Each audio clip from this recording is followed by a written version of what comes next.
العظيم. أعوذ بالله من الشيطان اللعين الرجيم. بسم الله الرحمن الرحيم. الحمد لله رب العالمين والعاقبة للمتقين والنار للعاسين والملحدين والصلاة والسلام والتحية والإكرام على نبي الرحمة وشفيع الأمة صاحب الوقار والسكينة المدفون بأرض المدينة العبد المؤيد والرسول المودد المصطفى الأمجد المحمود الأحمد أبي القاسم محمد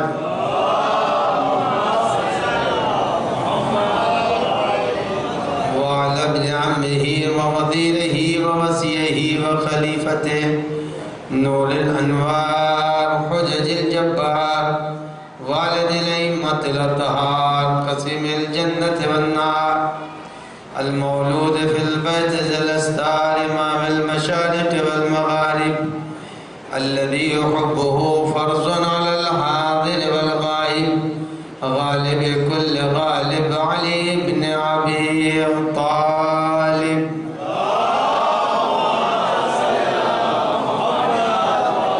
وعلى آله الطيبين الطاهرين المعصومين المنتجبين المخاطبين لا سيما على بقية الله الأعظم حجة ابن الحسن المهدي.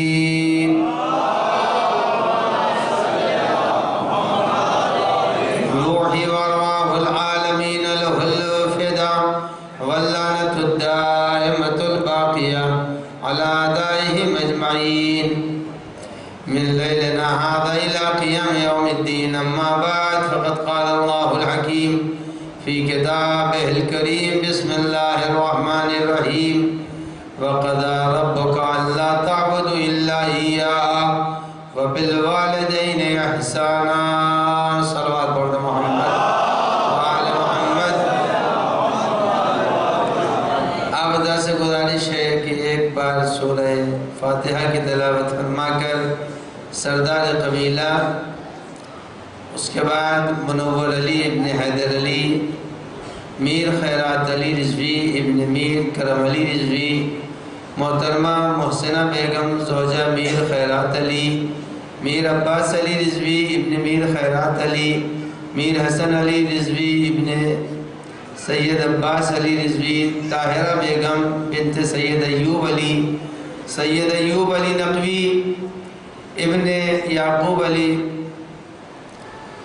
امت النساء زوجہ ایوب علی سید یوسف علی نقوی ابن ایوب علی علی اظہر رضوی ابن وحید حسن آمنہ خاتون بنت ایوب علی نزہت فاطمہ مجاہد علی بیگ حامد حسین جعفری منتظر بانو بنت ایوب علی مرتضی جعفری تمام مرحومین کے لیے آپ حضرات سورہ فاتحہ کی تلاوت فرما دیں. بسم اللہ الرحمن الرحیم.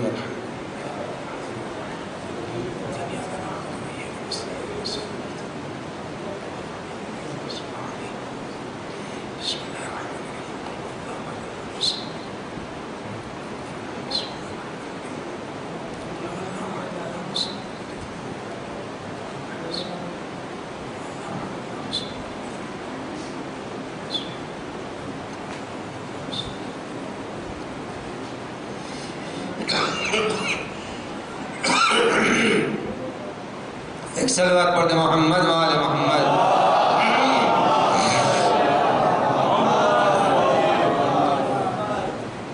میں نے قرآن مجید کی اسی آیہ کریمہ کو جسے آج کی تقریر کا عنوان قرار دے رہا ہوں. کل اسی آیہ کریمہ کے ذیل میں چند باتیں آپ کی خدمت میں عرض کی تھی اور حصول سعادت کے لیے ترجمہ پھر آپ کی خدمت میں عرض کر دوں کہ ارشاد پروردگار عالم ہو رہا ہے کہ تمہارے رب کا یہ فیصلہ ہے کہ اللہ کے علاوہ تم کسی کی عبادت نہ کرنا اور اپنے والدین کے ساتھ حسن سلوک کرنا. اگر تمہارے والدین میں سے دونوں یا ایک بوڑھے ہو جائیں تو تمہارا فریضہ یہ ہے کہ تم نہ انہیں جھڑکنا نہ انہیں اف کہنا، اور جب تم ان کی بارگاہ میں اور ان کے سامنے جانا تو تمہارا فریضہ یہ ہے کہ تم خاکساری سے شانوں کو جھکا کے جانا، اکڑ کے تیور بدل کے نہ جانا۔ اور اس کے بعد قرآن آگے بڑھ کے کہتا ہے کہ تم ہماری بارگاہ میں دعا کرتے رہنا کہ اے میرے معبود ہمارے والدین پر ویسے ہی رحمت نازل فرما جیسے کہ انہوں نے محبت و شفقت اور کرم سے بچپنے میں مجھے پالا ہے۔ تو یہ تھا آیہ کریمہ کا ترجمہ جسے کل بھی میں نے پیش کیا اور آج بھی میں آپ کی خدمت میں عرض کر رہا ہوں۔ آج میں اسی کے اوپر گفتگو کو تمام کروں گا اور کل کے بقیہ حصے کو آپ کی خدمت میں عرض کر دوں کہ قرآن مجید نے عظمت والدین کے پیش نظر عبادت اور احسان کا تذکرہ ایک ساتھ کیا کہ اللہ کی عبادت کرنا اور والدین کے ساتھ احسان کرنا، تاکہ پتہ چلے کہ والدین کا مرتبہ خالق مجازی ہیں اور وہ خالق حقیقی ہے۔ دونوں کا تذکرہ قرآن نے ایک جگہ کے اوپر کیا ہے۔ اس کے بعد قرآن مجید نے دوسری آیہ کریمہ میں یہ ارشاد فرمایا کہ انشکر لی ولوالدیک، یاد رکھو میرا شکریہ ادا کرو۔ اللہ کا شکریہ واجب ہے، شکر نعمت کرنا واجب ہے۔ اس نے ہمیں نعمت دی ہے، آنکھوں کی نعمت دے دی، شکل صورت کی نعمت دے دی۔ پروردگار عالم نے نہ جانے کتنی نعمتیں دی ہیں جس کو ہم محسوس بھی نہیں کر سکتے۔ ساری نعمتوں کے بعد کہا انشکر لی، ہمارا شکریہ ادا کرو، اور ہمارے شکریہ کے ساتھ انشکر لی ولوالدیک، اپنے والدین کا شکریہ بھی ادا کرو۔ معلوم ہے عبادت کے ساتھ احسان کو جوڑ کر کے ماں باپ کی عظمت کو بیان کیا۔ اس کے بعد خالق نے مقام شکر میں اپنے کو بھی رکھا اور اس کے ساتھ مقام شکر میں پروردگار عالم نے والدین کو بھی رکھا کہ والدین کا شکریہ بھی ادا کرو۔ ایسا نہیں کہ میرا شکریہ ادا کر رہے ہو ماں باپ کا شکریہ نہیں۔ اگر تم میری بارگاہ میں کہہ رہے ہو الحمدللہ رب العالمین تو تم ہماری ہی بارگاہ میں ان کے لیے بھی کہو رب ارحمہما کما ربیانی صغیرا۔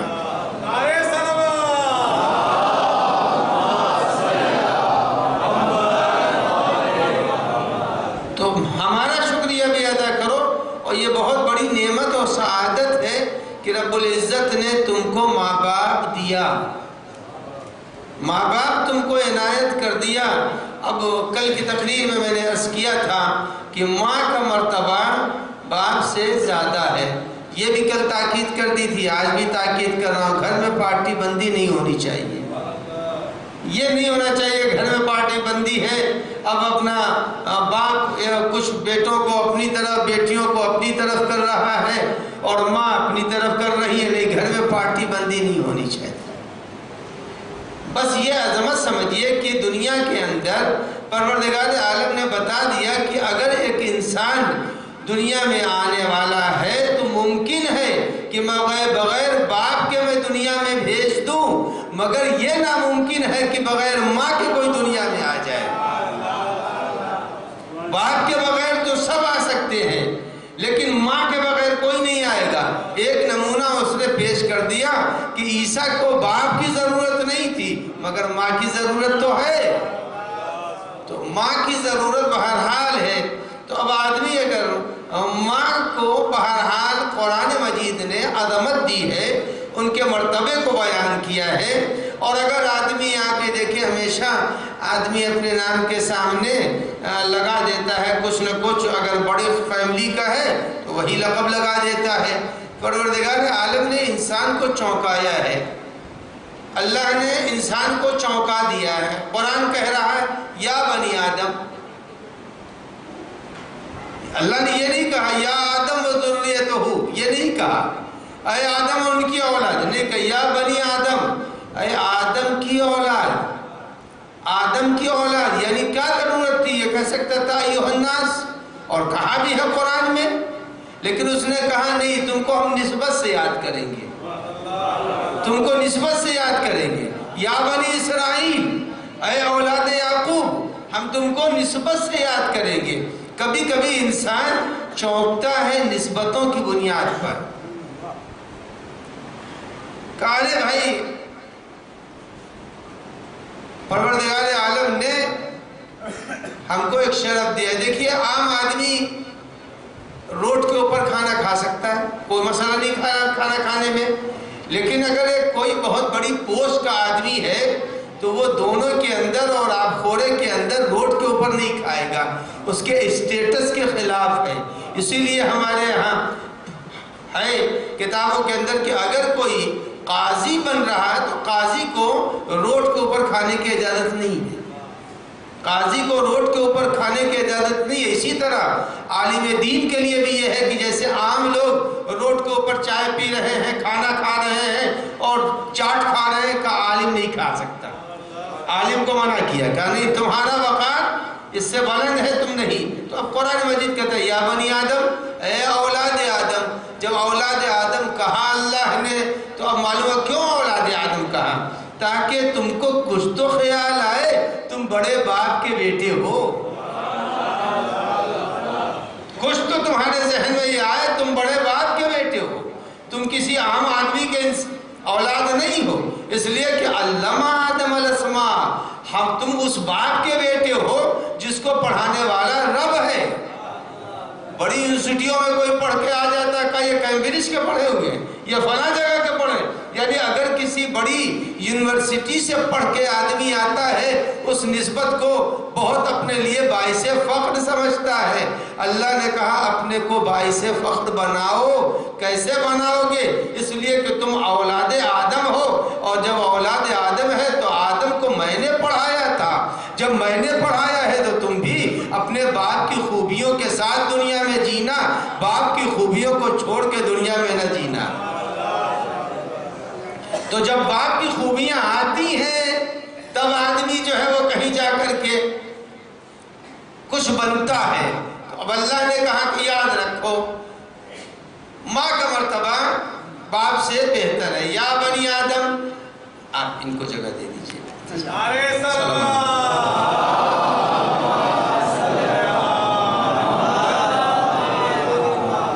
اور جو جوان بیٹھے ہوں اگر ٹیک لگا کے اگر بزرگ آ بھی جائیں تو ان کے لیے وہ جگہ چھوڑ دیں، تاکہ بزرگوں کا ان کو آسانیاں ہوں، ان کو سہولت ہو۔ اور ایسے اتفاق سے دیوار کے پاس جو بھی ہے سب جوان ہی ہیں، بوڑھا کوئی نہیں ہے، اس لیے کہ جنت میں جوان ہی تو جائیں گے، بوڑھا جائے گا کب؟ جنت میں کوئی بوڑھا تو جائے گا نہیں، سب جوان ہی جائیں گے، لہذا سب جنتی بیٹھے ہیں، سبھی جوان ہیں۔ ایک سلوات پڑھو محمد و آل محمد۔ تو عزیزان گرامی یہ یاد رکھیے، تو اللہ نے ماں کا مرتبہ باپ سے بلند رکھا ہے۔ اب میں آپ کی خدمت میں عرض کروں کہ ماں کا مرتبہ، جنت میں آدمی نہیں جا سکتا، جنت میں آدمی قیامت سے پہلے جا ہی نہیں سکتا ہے، ممکن ہی نہیں ہے کہ جنت میں آدمی قیامت سے پہلے چلا جائے۔ لیکن فقط ایک آدمی وہ ہے جو جنت میں قیامت سے پہلے وارد ہوا، صرف ایک آدمی۔ تاریخ اہل بیت میں کسی کا ذکر نہیں ملتا، سب تو برزخ میں پڑے ہوئے ہیں، من ورائہم برزخ الی یوم یبعثون، سب پڑے ہوئے ہیں میدان برزخ میں، سب پڑے ہوئے ہیں آغوش قبر میں۔ ایک آدمی کے لیے ہے، حارث ابن نعمان، حارث ابن نعمان کے لیے ہے۔ پیغمبر اکرم صلی اللہ علیہ وآلہ وسلم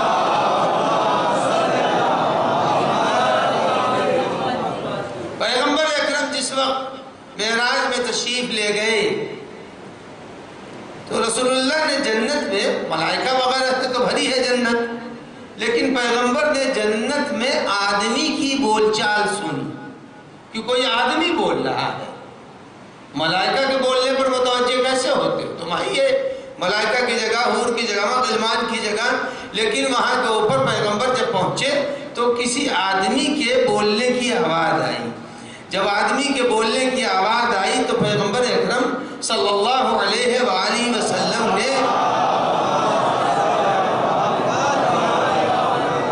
جناب جبرائیل سے یہ پوچھا کہ جبرائیل، جنت میں یہ آدمی کی آواز کیسے آ رہی ہے؟ تو فرمایا رسول اللہ کے جواب میں جناب جبرائیل نے کیا، رسول اللہ یہ حارث ابن نعمان ہے۔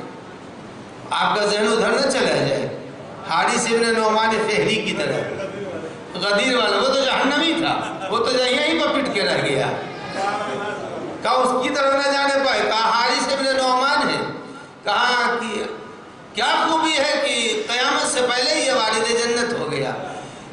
تو جناب جبرائیل نے جواب دیا کہ یا رسول اللہ اس کی ایک خوبی اللہ کو اتنا پسند آئی کہ حساب و کتاب سے پہلے ہی وارث جنت کر دیا۔ کہا وہ کیا خوبی ہے؟ کہا یہ اپنے ماں کے لیے بڑا مہربان تھا، ماں کے لیے بہت مہربان ہے۔ اب اگر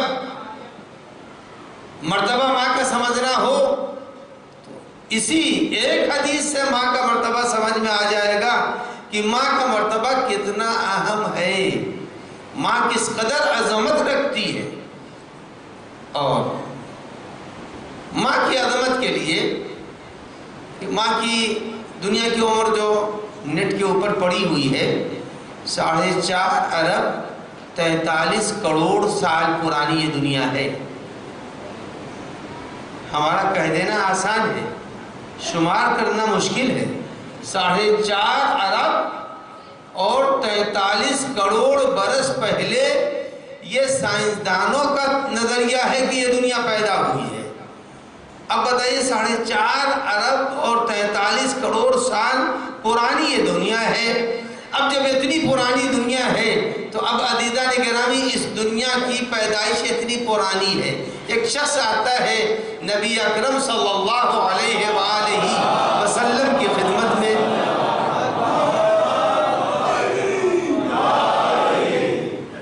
پیغمبر کی خدمت میں ایک شخص آتا ہے اور آنے کے بعد حضرت سے کہتا ہے کہ یا رسول اللہ یہ بتائیے کہ ماں کے ساتھ اور باپ کے ساتھ اگر کوئی شخص اچھا سلوک کر رہا ہے تو اس کے اجر و ثواب کی حد کیا ہے؟ تو پیغمبر اکرم صلی اللہ علیہ وآلہ وسلم نے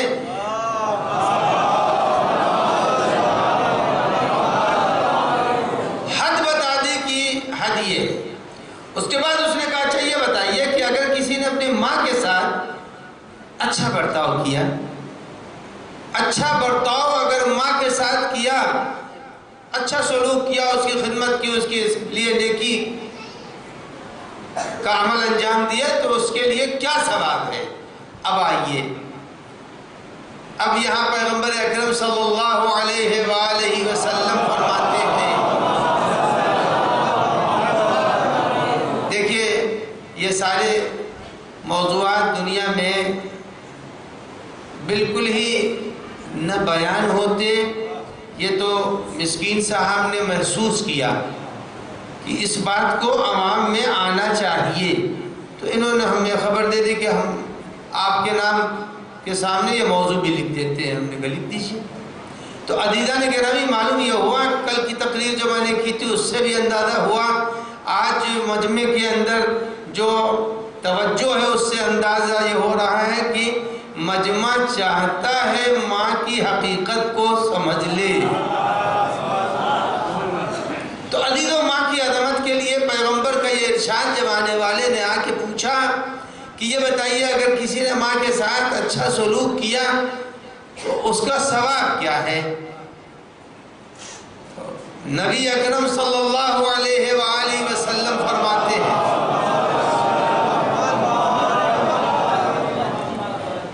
کہ یہ بتاؤ بارش کے قطرے شمار ہو سکتے ہیں؟ بارش کے قطرے شمار ہو سکتے ہیں؟ نہیں۔ کہا جو دریا کے کنارے اور سمندروں کے کنارے ریت کے ذرات ہیں وہ شمار ہو سکتے ہیں؟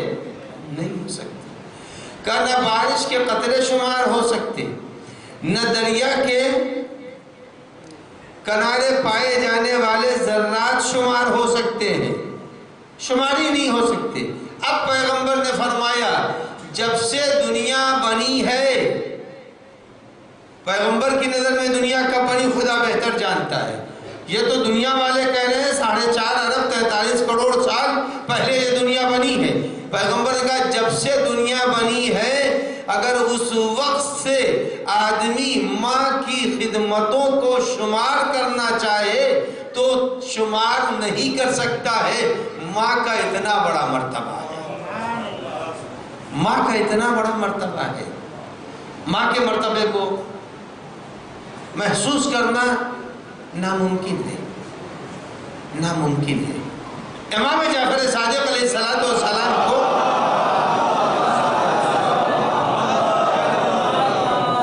امام جعفر صادق علیہ السلام کی خدمت میں ایک بندہ مومن آیا، اور آنے کے بعد اس بندہ مومن نے امام سے کہا مولا ہمارے یہاں آپ کی دعوت ہے، اگر آپ قبول کر لیں تو بہت اچھا۔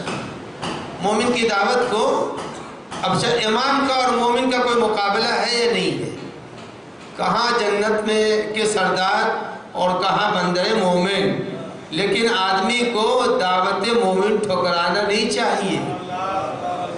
یہ نہیں کہ ہم بڑے صاحبہ ثروت ہیں، دولت والے ہیں، گاڑی والے ہیں، عہدے والے ہیں، کہا نہیں۔ امام سے کہا کہ مولا ہم آپ کی دعوت کرنا چاہتے ہیں۔ امام نے کہا میں آ جاؤں گا۔ کہا گھر تمہارا؟ کہا مدینے کے باہر ہے۔ مدینے کے باہر اس نے امام کو جگہ بتا دی۔ امام جانتے ہیں علم غیب ہے کہ گھر کہاں ہے، یہ تو اس کے گھر کی اس کی آغوش کے پلے ہیں جو نسلوں کو پیدائش سے پہلے جانتا ہے، یہ تو اس کی نسلوں سے پہچانتے ہیں، یہ تو سب کو پہچانتے ہیں۔ امیر المومنین کی حیات طیبہ کے چلیے ایک تھوڑا سا حصہ موضوع سے الگ سنا دوں، ذرا سا الگ سنا دوں، موضوع سے الگ ہے۔ ایک شخص پکڑ کے لایا گیا، غلام تھا اور دوسرا دور تھا، سمجھ گئے آپ؟ دوسرا دور تھا، لایا گیا۔ جب پکڑ کے لایا گیا غلام تھا، اور اس کے اوپر جرم یہ تھا کہ اس نے اپنے آقا کو قتل کر دیا ہے، آقا کو اپنے مالک کو قتل کر دیا۔ اور آ کر کے دوسرا دور تھا، انہوں نے پوچھا قتل کیا؟ تم نے کہا ہاں قتل کر دیا، قتل کر دیا۔ تو جب کہا قتل کر دیا تو ظاہر ہے جب اقرار کر رہا ہے قاتل کہ میں نے قتل کیا تو قتل تو ہو ہی جائے گا۔ لیکن مشکل مسئلے کے اوپر مولا کائنات کے معین کیے ہوئے جاسوس دربار میں ہوتے تھے۔ دربار کیا تھا؟ وہ مسجد ہی تو تھی، وہاں امیر المومنین کے افراد بیٹھے رہتے تھے، اور وہ بھی یہ سمجھتے تھے کہ یہ حل تو کر نہیں سکتے ہیں، یہ تو حل نہیں کر سکتے ہیں، کہیں نہ کہیں کے اوپر غلطی تو کر ہی جائیں گے۔ جا کے خبر دیا کہ مولا کیس آیا ہے اور اس کے اندر یہ کہ انہوں نے کہا اس کو قتل کر دو۔ مولا پہنچا ہے، کوئی بہت دور گھر بھی نہیں ہے، کامیاب کیا ہوا؟ تو کہا کہ یہ اقراری مجرم ہے، اس نے قتل کیا۔ تو مولا کائنات نے اس قاتل سے پوچھا یہ بتاؤ تم نے کیوں قتل کر دیا؟ اپنے مالک کو قتل کیا؟ کہا جی ہاں قتل کیا۔ کہا کیوں قتل کیا؟ کیوں قتل کیا تم نے؟ تو وہ کہتا ہے کہ اس نے ہمارے ساتھ بدفعلی کرنا چاہا۔ اب میں بتا دوں تاکہ آج کے نوجوان کے لیے یہ ہمارا بیان اس وقت کا ٹکڑا سنبھلنے کے لیے کافی ہو جائے۔ چلیے عدالت نے فیصلہ کر دیا ہے مرد مرد سے شادی کر سکتا ہے، عدالت اپنی جگہ کے اوپر، لیکن اتنی بات تو یاد رکھیں یہ تو حیوانوں میں بھی نہیں ہے، حیوان میں بھی نر سے شادی نہیں کرتے۔ تو اس نے بدفعلی کر لی تھی، تو قاتل نے کہا اس نے ہمارے ساتھ بدفعلی کا ارادہ کیا، میں نے روکنا چاہا نہیں رکا، غلام تھا، وہ آقا تھا، لہذا اس نے ہمارے ساتھ، میں نے اس کو قتل کر دیا۔ تو مولا کائنات نے پوچھا دن تھا یا رات؟ دن ہے یا رات؟ کہا رات ہے۔ کہا تمہاری باتوں کا گواہ کون ہے؟ کہا مولا ایک تو نوکر اور رات کا سناٹا، مالک کا گھر، اس میں آپ مجھ سے گواہی مانگ رہے ہیں، میں گواہی کہاں سے لاؤں؟ میں جو کہہ رہا ہوں بس وہی ہے۔ تو مولا کائنات نے کہا کہ اسے قتل نہیں کرو، اسے قتل نہ کرو، جبکہ ایسے فعل میں اگر کوئی مجرم ہو جائے تو شریعت کہتی ہے اس کو جلا دو، اسے جلا دو، یا اگر جلا نہیں سکتے ہو تو اس کے ہاتھ پیر باندھ کے اس کو بلندی سے گرا دو، 2 سزا۔ تیسری سزا یہ ہے کہ اس کے ہاتھ پیر باندھ کے پہاڑ کی چوٹی سے اس کو ڈھکیل دو تاکہ لڑکتا ہوا چلا جائے۔ اتنا بڑا جرم ہے۔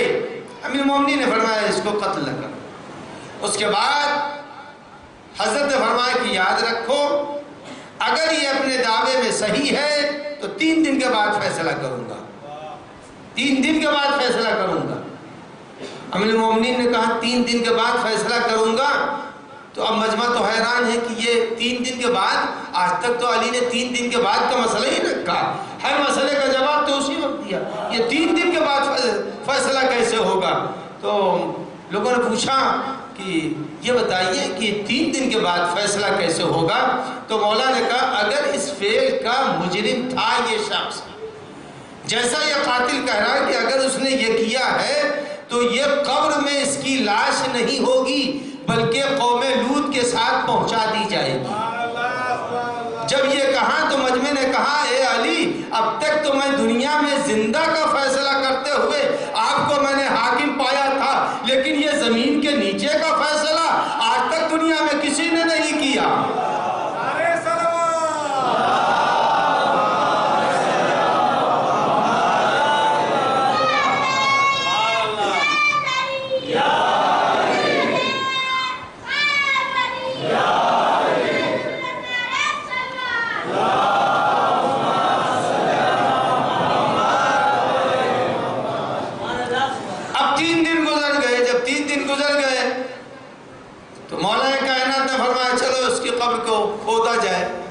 جب قبر کھودی گئی تو جنازہ غائب، جنازہ غائب، تو مولا نے فرمایا کہ اسے چھوڑ دو، اب یہ قتل نہیں کیا جائے۔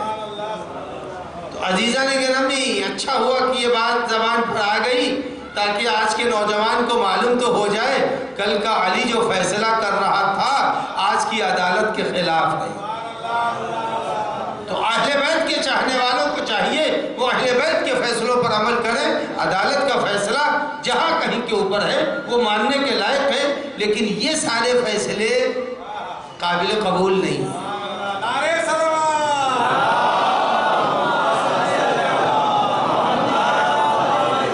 تو بات بہرحال یہ کہ مولا امام جعفر صادق علیہ السلام نے پوچھا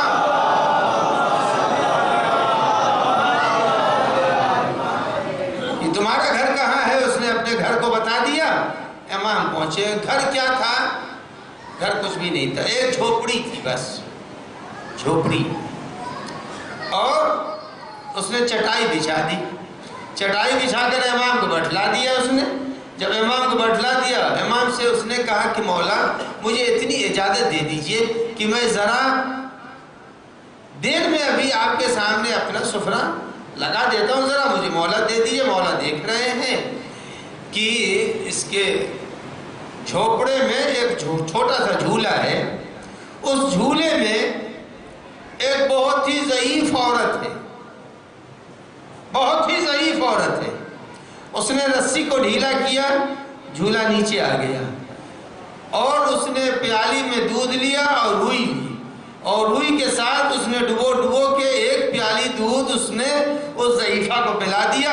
جب پلا دیا اس نے، اس کے بعد اس نے رسی کو کھینچا اور پھر اوپر اس نے باندھ دیا۔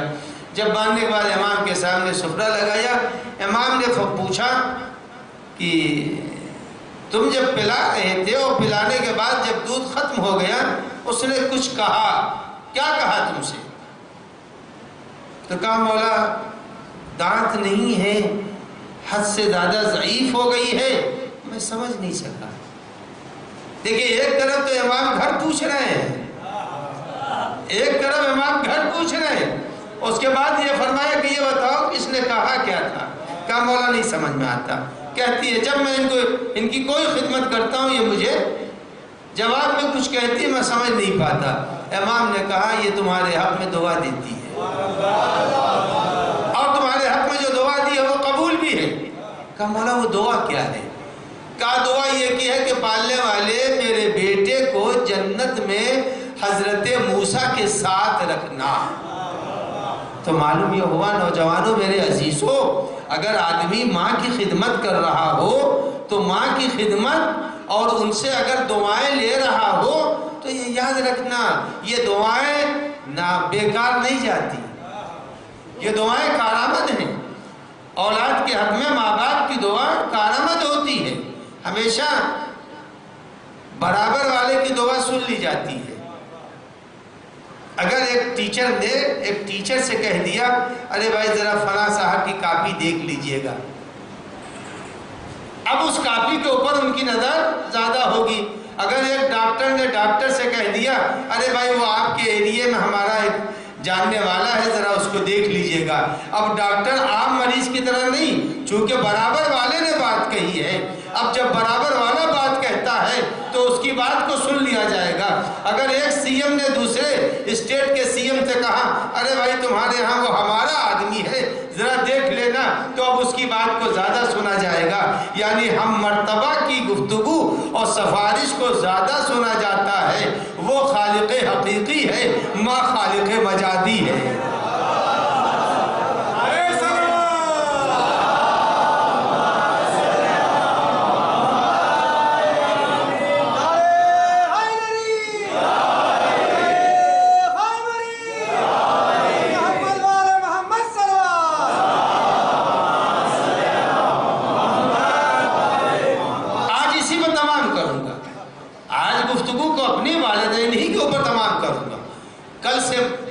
جو موضوع دوسرا ہے تربیت اولاد، کل سے اس کی طرف انشاءاللہ اشارہ کروں گا اگر زندگی رہی تو۔ عزیزان گرامی،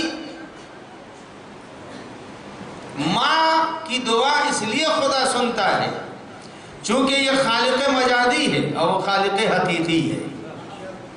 جب خالق حقیقی ہے اور وہ خالق مجازی ہے اور وہ خالق حقیقی ہے، جب یہ دعا کرتی ہے تو اس کی دعا رد نہیں ہوتی، دعا رد نہیں ہوتی۔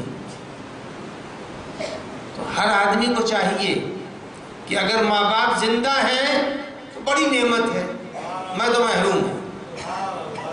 اگر ماں باپ زندہ ہیں تو جہاں تک ہو سکے ماں باپ کی خدمت کر لیں، اس لیے کہ ماں باپ کے زبان سے سوائے جو کل کی تقریر کا حصہ تھا کہ انہیں جھڑکنا نہیں، رحمت کی جو تفسیر بتائی امام نے وہ یہی ہے کہ جب تم ان کو دیکھتے ہو تو وہ تم کو محبت کی نظر سے دیکھتے ہیں، اور جب وہ محبت کی نظر سے دیکھتے ہیں تو اللہ نے فرمایا پیغمبر کے ذریعے کہ 300 رحمت کے حصے ہیں، 300 رحمت کے حصے ہیں۔ ایک حصہ میں نے ماں کے دل میں ڈالا ہے اور 299 اپنے پاس رکھا ہے۔ اگر ایک رحمت کے حصے کا اثر یہ ہے کہ ماں اگر دعا کر دے تو قبول ہوتی ہے، زحمتوں کے باوجود اس کے سارے کے سارے زندگی کے مسئلے حل ہو جایا کرتے ہیں، تو اب ماں کا مرتبہ اتنا اہم ہے۔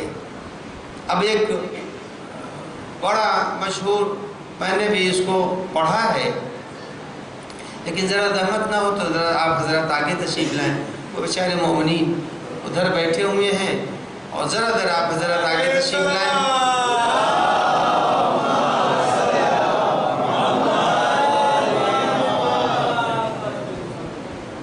ماں کا مرتبہ اور ماں کی منزلت کوئی سمجھ بھی نہیں سکتا ہے۔ اب آئیے میں آپ کی خدمت میں عرض کر دوں ایک یتیم کا واقعہ جو ایران کا واقعہ ہے، اس کو میں آپ کی خدمت میں نقل کر رہا ہوں۔ ہو سکتا ہے کہ رائٹر نے فرضی بنایا ہو سکتا ہے فرضی ہو ہو سکتا ہے حقیقت، اس کی ذمہ داری ہماری نہیں ہے۔ رائٹر لکھتا ہے ایک واقعہ کہ ایک لڑکا یتیم ہوتا، اکلوتا ماں کا بیٹا ہے، اکلوتا بیٹا یتیم ہوتا ہے، ماں نے مشقتوں سے بیٹے کو پڑھایا لکھایا۔ بہت سے ایسے کیس ہیں ہمارے ملک میں بھی ہیں، باپ رکشہ چلا رہا، بیٹا IAS افسر ہے، UPS کے امتحان میں کامیاب ہو گیا، سب ہے، بچے کو ماں نے محنتوں سے مشقتوں سے پڑھا دیا۔ جب پڑھا دیا اور لڑکا بھی یقیناً لائق تھا، بہت لائق لڑکا ہے، تو صبح نکلتا ہے، شام کو پلٹتا ہے، ماں کی مزاج پرسی کرتا ہے، احوال پرسی کرتا ہے، سب کر رہا ہے لڑکا۔ ایک دن نہ جانے کہاں سے سعادت مندی لڑکے کی تھی، اس کے ذہن میں آیا، ماں سے کہا کہ مادر گرامی، آپ نے بڑی زحمتیں ہماری پرورش میں اٹھائی ہیں، کوئی خواہش ہو تو بتا دیجیے۔ اتنی بات کوئی بری نہیں تھی، اتنی بات تو کوئی بھی بری نہیں ہے، کوئی خواہش ہو تو بتا دیجیے۔ یہ جملہ بڑا مسئلہ دار، یہ کہا کہ میں چاہتا ہوں آپ کی خدمتوں کا صلہ ادا کر دوں، آپ کی خدمتوں کا صلہ ادا کر دوں۔ ماں نے سن لیا، کچھ نہیں بولی، کہا اچھا بیٹا کسی دن بیان کر دوں گی۔ ایک دن گزر گیا، 2 دن گزر گیا، وہ بھی مصروف ہو گیا۔ پھر کسی دن جذبہ محبت بیدار ہوا اور ماں سے پھر کہا کہ کچھ خواہش ہو تو بتا دیجئے تاکہ وہ بچپنے کی جو آپ نے زحمتیں اٹھائی ہیں اس کا حق ادا ہو جائے۔ دوسرے دن بھی ماں نے ٹال دیا۔ پھر ہفتے 10 روز 20 دن 1 مہینے کے بعد پھر لڑکے نے خواہش ظاہر کی، ماں نے کچھ نہیں کہا، کہ اچھا بتا دوں گی۔ یہ تھکا ہوا لڑکا سو گیا۔ جب سو گیا تو ماں کہی اور جانے کے بعد جگا دیا، تو ظاہر ہے لائق ہے، جب لائق ہے تو آنکھیں کھولی، کہا فرمائیے، کہا کچھ نہیں بیٹا سو جاؤ، کچھ نہیں سو جاؤ۔ لڑکا سو گیا۔ تھوڑی دیر جب گہری نیند پھر ہو گئی تو پھر گئی ماں، جگا دیا۔ پھر ابھی تو لائق لڑکا ہے نا، پھر کچھ نہیں بولا۔ جب پھر گہری نیند ہوئی تو پھر گئی اور ماں جا کر کے جگا دیتی۔ اب جو جگایا تو کہا کچھ نہیں، تو چہرے پر ناراضگی کے نقوش نمودار ہو گئے۔ اور گہری نیند ہو جب گئی تو گئی اور ماں جانے کے بعد ماں نے کچھ نہیں کیا اور 1 گلاس پانی ڈال دیا بستر پر۔ جب پانی ڈال دیا تب آنکھ کھل گئی۔ جب آنکھ کھلی تو کہا ماں آپ بار بار بے مقصد جگا رہی ہیں، اور اس کے بعد دیکھیں پانی بھی ڈال دیا۔ جیسے ہی یہ کہا تو کہا بیٹا یاد رکھو، 1 دن کی نیند خراب ہوئی ہے تو تیور بدل گئے، 2 سال تمہارے پیشاب میں سوئی ہوں مگر مزاج میں کوئی بل نہیں آیا۔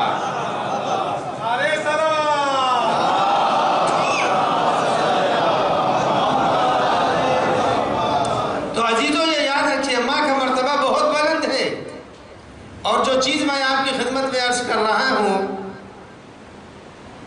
میرے نوجوانوں نے نہیں سنی ہے، بزرگوں نے ہزاروں مجلسیں بہتر سے بہتر سنی ہے۔ یہ بتائیے لوح محفوظ کا نام سنا ہے نہیں سنا ہے؟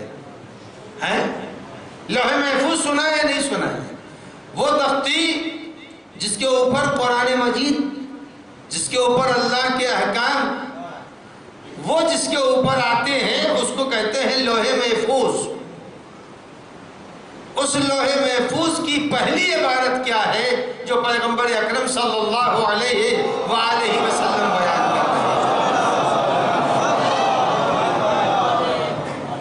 نہیں، ایسی سلوات پہ تو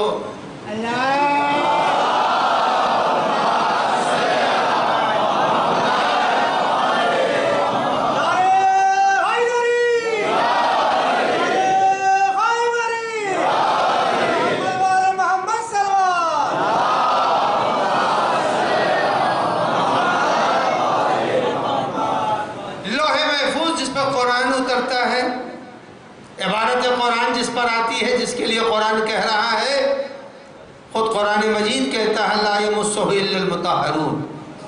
اس لوح محفوظ کو سوائے اہل بیت کے کوئی چھو ہی نہیں سکتا، وہ لوح محفوظ ہے۔ اس لوح محفوظ پر جیسے ہر وقت جب آدمی کوئی لکھتا ہے تو اپنی تحریر کے اوپر بھی اسمہ تعالیٰ لکھ دیا، بسم اللہ الرحمن الرحیم لکھ دیا۔ آدمی جب لکھتا ہے دوسرے مذاہب میں وہ کوئی علامتیں ڈال دیتے ہیں۔ لوح محفوظ پر کیا ہے؟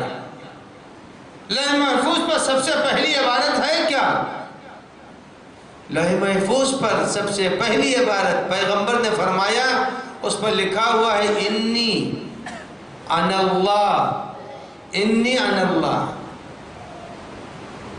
میں اللہ ہوں، میرے علاوہ کوئی خدا نہیں ہے، انی، میرے علاوہ کوئی خدا نہیں ہے۔ پہلی عبارت اس کے اوپر ہے، لوح محفوظ کی پہلی عبارت یہ ہے۔ اس کے بعد سنیں گے، اس کے بعد کی جو عبارت ہے کہ من رضا بوالدہ، اور اگر کسی نے اپنے والدین کو راضی کر لیا تو میں بھی اس سے راضی ہوں۔ اب آپ اندازہ لگائیں کتنی بڑی عبارت، یعنی پروردگار عالم نے لوح محفوظ پر لکھا کہ میں خدا ہوں، میرے علاوہ کوئی خدا نہیں ہے۔ اے پالنے والے، تو نے کہاں کہاں والدین کا ذکر کر دیا؟ پالنے والے، تو نے شکر میں والدین کو بیان کیا، پالنے والے تو نے عبادت میں والدین کو بیان کیا۔ اب جب لوح محفوظ کی بات آئی تو اس کی پہلی سطر جو لکھی ہے، بسم اللہ الرحمن الرحیم نہیں لکھا اللہ نے لکھ دیا کہ میں ہوں صرف اللہ، میرے علاوہ کوئی خدا نہیں ہے۔ من رضا بوالدہ، اور جس کسی نے اپنے والدین کو راضی کیا میں اس سے راضی ہو گیا۔ تو معلوم ہوا اگر لوح محفوظ کی عبادت کو آدمی اپنے دل پر لکھ لے، اگر دل پر لوح محفوظ کی عبادت کو لکھ لے تو کبھی ماں باپ کو راضی کرنے میں کوئی کمی نہیں کرے گا، ہر وقت کوشش یہ کرے گا۔ جیسے بندہ مومن مر جائے گا لیکن اللہ کو چھوڑنا اسے گوارا نہیں ہے، جیسے خدا کو چھوڑ کر دو خدا ماننا ممکن نہیں ہے، ویسے ہی خدا کو چھوڑنا ناممکن ہے، والدین کو ناراض کرنا بھی ناممکن ہے۔ تو عزیزو کتنا بڑا مرتبہ ہے، کتنا بڑا مرتبہ ہے کہ لوح محفوظ کی پہلی سطر ہے۔ یہ میرے نوجوانوں کے لیے حدیث بالکل نہیں ہے، بزرگوں نے سنی ہوگی۔ والدین، اس کے بعد پیغمبر کی تیسری حدیث سنا رہا ہوں۔ تیسری حدیث میں پیغمبر نے فرمایا کہ سر سنتین، سر سنتین۔ اب تو ہوائی جہاز کا زمانہ ہے، بائک کا زمانہ ہے، تیز رفتار ٹرینوں کا زمانہ ہے۔ ہو سکتا ہے کوئی کسی کے والدین کسی دوسرے شہر میں ہو، بیٹا کسی اور شہر میں ہو، آج کی دنیا میں ممکن ہے، بیٹا کہیں ہے والدین کہیں ہے۔ اب سنیں گے حدیث پیغمبر اکرم صلی اللہ علیہ وآلہ وسلم کی۔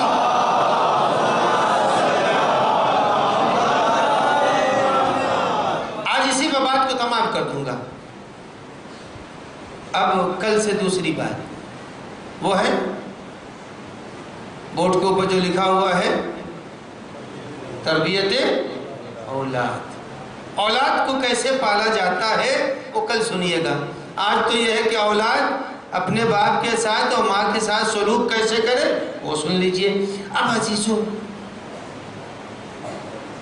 تو شہر کوئی اور ہے، ملک میں ہو سکتا ہے باپ ماں کسی اور ملک میں ہو، بیٹا کہیں اور ہے۔ فرما رہے پیغمبر سر سنتین، اگر تم کو 2 سال چل کر جانا پڑے، سر سنتین، 2 سال اگر تم کو چل کر جانا پڑے تو چل کر جاؤ اور اپنے والدین کی خدمت کرو۔ کتنا بڑا مسئلہ ہے۔ ہم یہ نہیں کہتے اب مجلس پڑھنے کے بعد میرے نوجوان کے حسینی صاحب تو پڑھ کے چلے گئے، ان کو کیا معلوم نہیں، مجھے سب معلوم ہے، مجھے سب معلوم ہے۔ صرف سنتین 2 سال چل کے جاؤ، والدین کی خدمت کرو۔ اگر 2 سال چل کے نہیں جا سکتے تو یہ آپ کے ہاتھوں میں جو موبائل ہے اس سے ہر صبح و شام خیریت تو لے سکتے ہیں، خیریت تو لے سکتے ہیں، اس میں تو کوئی رکاوٹ نہیں ہے.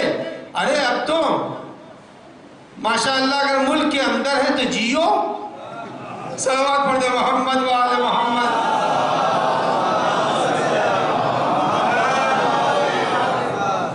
تو ادھر سے بھی جیو کی دعا لے لیجئے, ادھر سے تو ہی ہے. تو عزیزان گرامی, صرف سنتین 2 سال چلو اور چل کے والدین کی خدمت کرو. لیکن اگر 2 سال نہیں چلنا ہے, اب تو بہت آسان ہے.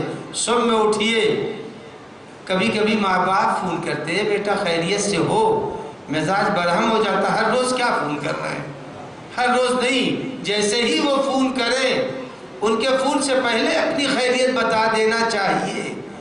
اس لیے کہ پتوں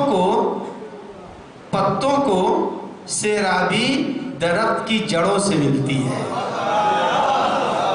پتوں کو سیرابی درخت کی جڑوں سے ملتی ہے.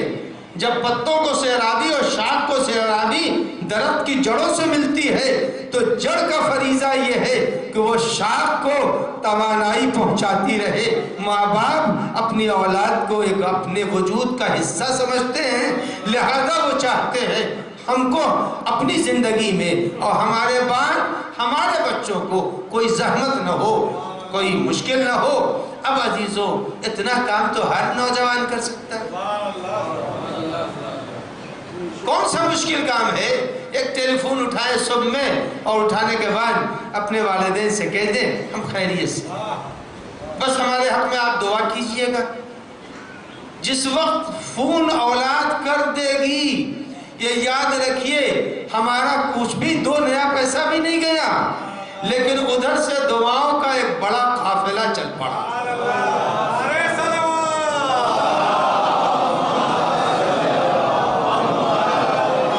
ہم نے تو کچھ نہ کیا, ہم نے تو فری سسٹم سے ان کو اپنی خیریت بتا دی, لیکن ادھر سے دعاؤں کا قافلہ چل پڑا.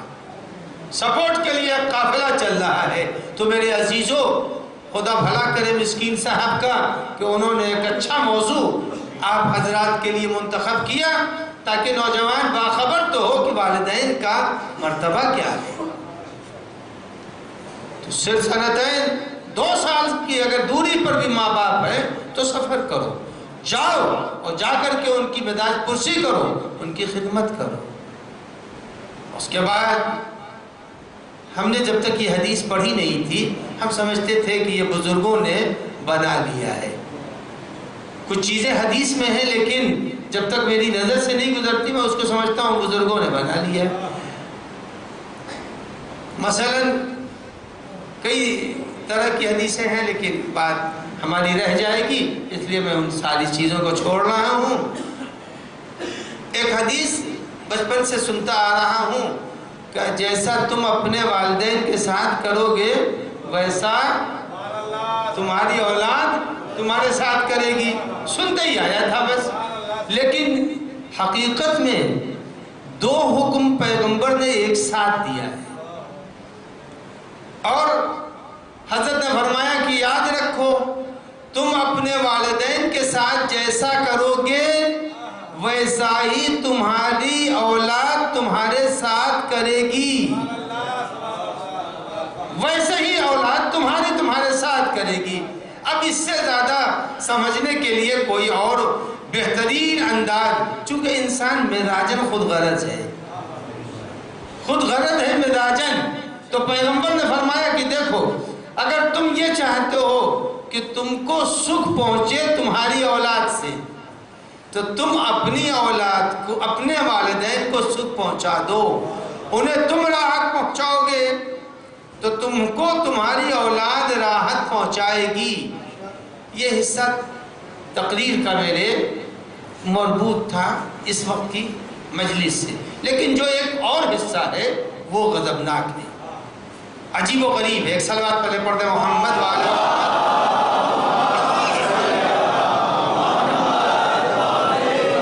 عزیزوں, یہاں کے اوپر چوکنے کی ضرورت ہے, بے حد چوکنے کی ضرورت ہے. فرمایا کہ تم کو اپنی اولاد سے وہی ملے گا جو تم اپنے والدین کے ساتھ کر رہے. چلیے ٹھیک ہے, اگر تم نے اپنے والدین کو سکھ دیا تو تمہاری اولاد تم کو سکھ دے گی, راحت دے گی, آرام دے گی. اس کے بعد فرمایا پیغمبر میں جہاں جہاں میری آواز جا رہی ہے اور یہ کیمرہ جہاں تک پہنچے گا، اس کے بعد پیغمبر نے فرمایا کہ دوسروں کی عورتوں کے ساتھ تم جیسا سلوک کرو گے، تم نامحرم عورتوں کے ساتھ جیسا سلوک کرو گے، یاد رکھنا تمہارے گھر کی عورتوں کے ساتھ بھی وہی سلوک ہوگا۔ اللہ اکبر! پیغمبر نے کتنا خطرناک، کس قدر خطرناک وارننگ دی ہے کہ یہ یاد نہ، یہ وارننگ ہے پیغمبر اکرم کی کہ اگر تم نے اپنے والدین کے ساتھ اچھا سلوک نہیں کیا تو تم یاد رکھو تمہاری اولاد تمہارے ساتھ سلوک نہیں کرے گی۔ ایک وارننگ، اور دوسری وارننگ یہ ہے پیغمبر کی کہ یہ یاد رکھنا اگر کہیں تم نے کسی کی بیٹی، بہو، عورت کے اوپر غلط نظر ڈالی اور ان کے ساتھ نہ مناسب رفتار کی تو یہ یاد رکھنا تمہارے گھر کے اندر تم نے خود بلایا ہے۔ تم الزام نہ لگانا معاشرے پر کہ معاشرے میں تم نے دعوت خود دی ہے، اپنے گھر میں دعوت تم نے خود دی ہے کہ تمہاری ماں بہنوں کی آبرو لٹ جائے۔ اگر تم نے کسی دوسرے کی آبرو نہ لوٹی ہوتی تو تمہارے گھر کی بیٹی اور بہن کی آبرو نہ لوٹتی۔ تو اب معلوم یہ ہوا کہ یہ دنیا دار عمل ہے، جیسا کرو گے کیچڑ میں اگر آپ نے ڈھیلا ڈالا تو کیچڑ میں چیٹ تو پڑے گی۔ تو عزیزان گرامی، یہ تو چونکہ حدیث کا ٹکڑا تھا لہٰذا کہہ دیا، ورنہ مجھے اپنی مجلس سے مربوط فقرہ سنانا تھا کہ جیسا تم کرو گے اپنے والدین کے ساتھ تمہاری اولاد تمہارے ساتھ وہی کرے گی۔ اب کیا جاتا ہے؟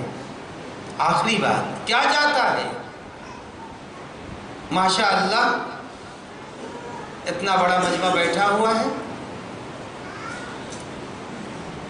اگر ہر روز بھول بھی جائیں، چلتے پھرتے اگر فقط اللہم صلی علی محمد و آل محمد ایک صلوات بھیج دے اور بھیجنے کے بعد کہیں پالنے والے میں تو اس وقت سفر میں ہوں، پالنے والے ہمیں کچھ نہیں آتا، پالنے والے صلوات بھیج رہا ہوں، صلوات بھیج رہا ہوں، اسے میرے والدین تک پہنچا دیں۔ عزیزان گرامی، آپ اس کو یہ نہ سمجھیے جو صلوات آپ بھیجتے ہیں یہ چھوٹا سا عمل ہے، اللہ نماز نہیں پڑھتا، اللہ روزہ نہیں رکھتا، اللہ زکوٰۃ نہیں دیتا، اللہ خوف سے نہیں نکالتا، مگر اللہ ایک عمل تو کرتا ہے، ان اللہ و ملائکتہ یصلون علی النبی یا ایھا الذین آمنوا صلوا علیہ وسلموا تسلیما۔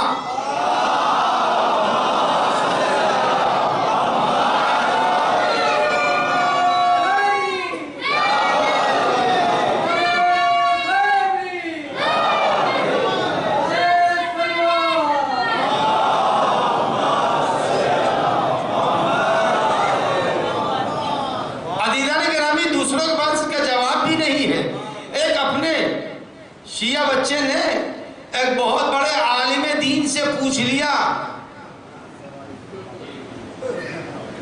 عالم دین سے پوچھا کہ اللہ کیا کر رہا ہے؟ تو انہوں نے کہا تم شرک کر رہا ہے، اللہ بھی کچھ کرتا ہے۔ اس نے قرآن کی آیت پڑھ دی کہ اللہ وہی کر رہا ہے جو ہم روزانہ زندگی میں کرتے ہیں، وہ بھی صلوات بھیج رہا، ہم بھی صلوات بھیج رہے ہیں۔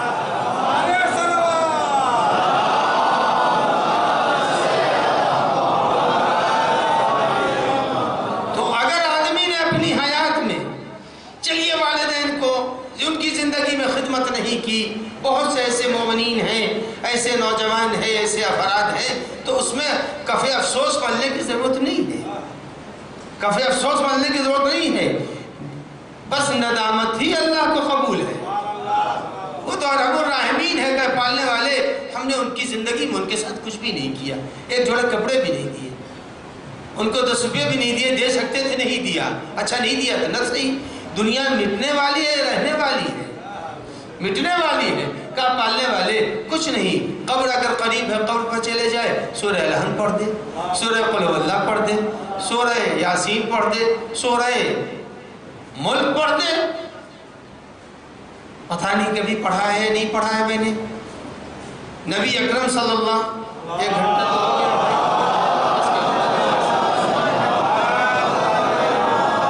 بس کافی ہے، اس سے زیادہ اگر دوا بڑھا دی جائے گی تو خریدنے والے پھر نسخے پر عمل بھی نہیں کریں گے۔ صلوات پڑھ دے محمد وعلی محمد۔ تو عزیزو یاد رکھیے گا، والدین کو بھولنا نہیں چاہیے، ہر وقت ان کو یاد رکھیے، صلوات کے ذریعے سے، سورہ فاتحہ کے ذریعے سے، موقع مل جائے قرآن کی تلاوت کے ذریعے سے، کچھ نہ کر سکتے ہوں، کچھ نہ کر سکتے ہوں، لا کر کے 150 جب کہیں مجلسیں ہو رہی ہوں، بانی مجلس کے ہاتھ میں دے دیجئے کہ اپنے تبرک میں شامل کر لیجئے گا، اپنے تبرک میں شامل کر لیجئے گا، تاکہ آپ کی مجلس کے ذریعے جتنی صلوات بلند ہوگی اس میں ہمارے والدین کا حصہ تو ہوگا۔ معمولی عمل ہے، معمولی عمل ہے، لیکن عزیزان گرامی، دنیا میں جس کے بھی والدین دنیا سے جاتے ہیں، اگر اولاد قریب ہے تو بھی، اگر دور ہے تو بھی، عزیز و اقارب چاہنے والے مرنے والے کے جنازے کو بہت دھوم دھام سے اٹھاتے ہیں، مگر دنیا میں ایک ایسا جنازہ تھا جس کا اٹھانے والا موجود تھا، جس کا بیٹا جوان موجود تھا، اور جوان بیٹا ہے۔ سن 38 میں امام زین العابدین علیہ السلام کی ولادت ہے، اور سن 60 اور 61 کا 10 دن گزرا ہے، 22 سال عمر ہے صرف سید سجاد علیہ السلام کی، مگر ہائے بیمار کربلا پر کیا گزر گئی، بیمار کربلا پر کیا گزر گئی۔ جس وقت ناقہ لے جایا جا رہا تھا کوفے کی طرف، سید سجاد ناکے پر ہے، نشیب میں باپ کا جنازہ پڑا ہے، ایک مرتبہ جب غور سے دیکھا رنگ بگڑنے لگا، بگڑتے ہوئے رنگ کو جب دیکھا ہے، جناب زینب آگے بڑھی، کہا بیٹا سید سجاد یہ تمہاری حالت کیا ہے؟ کہا ایک بھی اماں میرا جیسا جوان موجود ہو اور باپ کا لاشا یوں ہی پڑا ہوا ہے۔ عزیزو سید سجاد چلے تو چلے گئے، لیکن اعجاز سے آئے، اور 12ویں محرم ہے کہ امام زین العابدین علیہ السلام معجزے سے آئے، اور آنے کے بعد بنی اسد اکٹھا ہے، چاہتے ہیں کہ امام کو دفن کر دیں، چونکہ امام نے وصیت کی تھی، اور بنی اسد سے کہا تھا کہ اگر تم نہ آ سکو بچوں کو بھیج دینا، ایک ایک مٹھی خاک لے کر ہماری میتوں پر ڈال دیں گے۔ بنی اسد دفن کرنے کے لیے آئے، مگر امام حسین کو پہلے دفن کرنا چاہتے تھے۔ عزیزان گرامی، جس وقت امام زین العابدین آئے ہیں، بنی اسد نے کہنا شروع کیا ایک دوسرے سے، امام کو پہچانتے نہیں ہیں، اینہ لاش الحسین، لاش حسین کہاں ہے، کیسے امام کو دفن کرے؟ بیمار آیا، اور آنے کے بعد سید سجاد نے کہا آؤ میں تمہیں پہچنوا دوں، لاش کہاں ہے؟ لے کے آئے، کہا ہادہ ناشو ابھی، یہ میرے بابا کا جنازہ ہے، یہ میرے بابا کی میت ہے۔ بنی اسد متوجہ نہ ہوئے۔ عزیزان گرامی، امام نے چلتے ہوئے وصیت کی تھی، اے بیٹا میری قبر نہ کھودنا، جہاں میری میت ہے وہیں کے اوپر تم ذرا خاک ہٹانا، میری بنی ہوئی قبر ملے گی۔ آپ کو یاد ہے قبر امام حسین کس نے تیار کی؟ کس نے تیار کی؟ عزیزان گرامی، جب ام سلمہ نے خواب میں دیکھا عاشور کے دن رسول اللہ کو، پوچھا یا رسول اللہ ارے یہ آپ کے چہرے پر خاک کیسی؟ کہا اے ام سلمہ قبر حسین کھود کے آ رہا ہوں، اللہ فاطمہ کے ہلال کی قبر، سید الشہداء کی قبر اور نبی اکرم نے تیار کی۔ عزیز و بیمار کربلا نے مٹی ہٹائی، خاک جب ہٹائی کیا دیکھا کہ ایک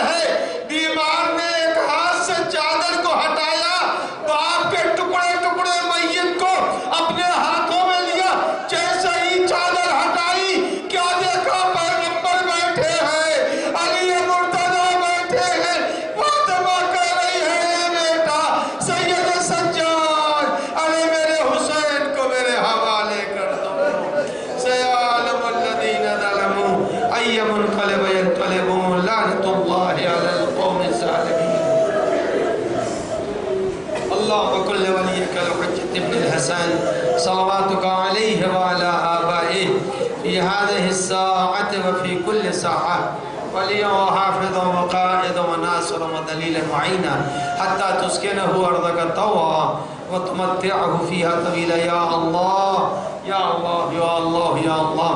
الہی قلب ایمان کو راضی و خوشنود فرما، ظہور ایمان میں تعجیل فرما، بیماروں کو شفا عنایت فرما، قرضداروں کے قرضوں کو ادا فرما، پالنے والے واسطہ ہے بحق محمد و آل محمد، جو صاحبان دختر ہوں ان کو ان کے فرائض سے سبکدوش فرما۔ کچھ مومنین جو بیمار ہیں ملک بیرون ملک سے، جن لوگوں نے مجھ سے دعاؤں کی فرمائش کی ہے، آپ حضرات سے گزارش ہے کہ 5 مرتبہ ان تمام مریضوں کو جو اس بزم میں ہوں، جو سن رہے ہوں، جن لوگوں نے گزارش کی ہے، سب کے لیے 5 مرتبہ امی یجیب کی تلاوت فرما دیں۔ بسم اللہ الرحمن الرحیم امی یجیب المستر اذا دعا ويكشف السوء عمن يجيب المضطر إذا دعا ويكشف السوء عمن يجيب المضطر إذا دعا ويكشف السوء عمن يجيب المضطر إذا دعا ويكشف السوء عمن يجيب المضطر إذا دعا ويكشف السوء۔ یا اللہ ان آیات کو بارگاہ امام عصر میں تقدیم فرما، اور جتنے بیمار جو منظور نظر ہیں سب کو امام کی دعاؤں میں شامل فرما، و شفا کرامت فرما۔ بالنبی و آلہ